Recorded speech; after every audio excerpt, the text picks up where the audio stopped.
ஓம் சக்தி. குருவடி சரணம், திருவடி சரணம். ஆக்கமும் ஆன்மீகமும். ஒரு அற்புதமான தொழில் நேர்களே. நவராத்திரி ஒரு அதாவது ஒரு புகுந்த வீட்டுக்கு போகிறா ஒரு மணப்பெண். ஃபஸ்ட்டு நவராத்திரி கொலு வைக்கிறாள். கொலு வைக்கிறப்ப எல்லாமே வச்சுட்டு 7வது படியில் குருவையும் 8வது படியில் இதையும் வைக்கணும். இப்போ யாரும் அப்படி வைக்கிறதில்ல, எல்லாமே வைக்கிறா. ஆனால் கணக்கு வகையை பார்த்தா ஊர்வனை பரப்பனை அப்படி ஒன்று வரும். இப்போ அந்த மணப்பெண், அதாவது அந்த புது கல்யாண பெண் என்ன செய்கிறா அப்படின்னா, மகாபிரிவாளை மேலே வச்சுட்டு கீழே காமாட்சியை வைக்கிறா. அப்போ மாமியார் சொல்கிறா, இங்கே வைக்கணும், இதை இப்படி வைக்கணும், தெய்வத்தோட இதை வைக்காத அப்படிங்கிறா. இப்படியே 2 பேரும் மாற்றி சொல்கிறப்ப, எங்கள் ஆற்றுல இப்படி தான் வைப்போம், காமாட்சி கிட்டக்க தான் மகாபெரிவா இருப்பா அப்படிங்கிற. மாமியாருக்கு கோபம் வந்துடுது. நான் சொல்கிறத நீ கேளு, இங்கே வைக்கக்கூடாது அப்படின்னு சொல்லிட்டு பொண்ணு மருமகள் என்ன செய்கிறா, சொல்லிட்டு போயிடுறா. அப்போ போகவும் கொஞ்சம் வருத்தமாகிடுது அந்த பொண்ணுக்கு. சரி, வாக்குவாதம் வேண்டாம், நம்ம விட்டு கொடுத்து போயிடுவோம் அப்படின்ட்டு மகாபிரிவாளை அப்படியே ஒரு பார்வை பார்த்துட்டு போயிடுறா. ராத்திரி மறுநாள் பார்க்குறா, மாமியாருக்கு காஃபி கொடுக்க எடுத்துட்டு போகிறா.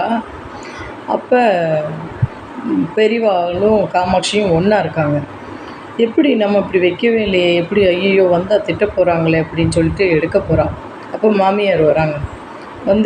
நீ ஏன் மாற்றுற, இனிமேல் மாற்றாத, பெரியவாளும் காமாட்சியும் ஒன்றாவே இருக்கட்டும் அப்படிங்கிற. ஏம்மா அப்படின்னு கேட்குறா. நீங்கள் தான் அப்படி வைக்கக்கூடாதுன்னு சொன்னேன்லே அப்படின்னு. எனக்கு வெளியே காத்தால ஒரு சொப்பனம் வந்தது. பெரியவா உட்காந்துட்டுருக்கா, காமாட்சி நீ ஏன் தனியாக உட்காந்துருக்க, என் பக்கத்தில் வா, என் பக்கத்தில் நீ உட்காரு அப்படிங்கிற. காமாட்சியே பக்கத்தில் பெரியவாளை அழைச்சினும் நம்மளாம் வைக்கணும், ஏமாத்துறோம் அப்படின்னு சொல்லிட்டு காமாட்சிகிட்ட மன்னிப்பு கேட்டு திடுக்குங்கிறா. அந்த சொப்பனம் முடிஞ்சிடுது அந்த சொப்பனம். அப்போ அக்கணமே என்ன செஞ்சிட்றா, மாற்றி வச்சிட்றாள் அந்த காமாட்சியையும் நம்ம மகாபெரிவாளையும். அப்போ குருவும் தெய்வமும் ஒன்று. அப்ளிகேஷன் போடுறதுக்கு ஒரு குருகிட்ட தானே நம்ம சொல்லுவோம். அப்போ எடுத்து வச்சிட்றோம், நம்ம எவ்வளோ பெரிய தப்பு பண்ணிட்டோம் அப்படின்னு. இப்போ இந்த பொண்ணு பெரியவாளை ஒரு நமட்டு சிரிப்பு பார்த்துட்டு சிரிக்கிறோம். நம்மளே ஒரு போவோம், நம்மளுக்கு ஏதோ ஒரு அதிசயம் நடந்தது, ஒரு லக்கு இருந்தது, ஆஹா கடவுளே அப்படிங்கிறவங்கள. அதுபோல் அந்த பொண்ணு மகாபெரிவாளுக்கு ஒரு நன்றி சொல்கிறா. சொல்லிவிட்டு அந்த அன்றைய நாளை சந்தோஷமாக தொடங்குறா. ஆக பதம் பார்த்து பேசு, இடம் பார்த்து நடந்துக்கோ அப்படிங்கிறதெல்லாம் உண்மை. ஒன்று.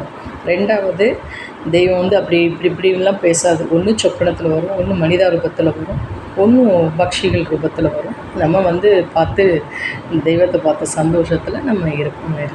நமஸ்காரம்.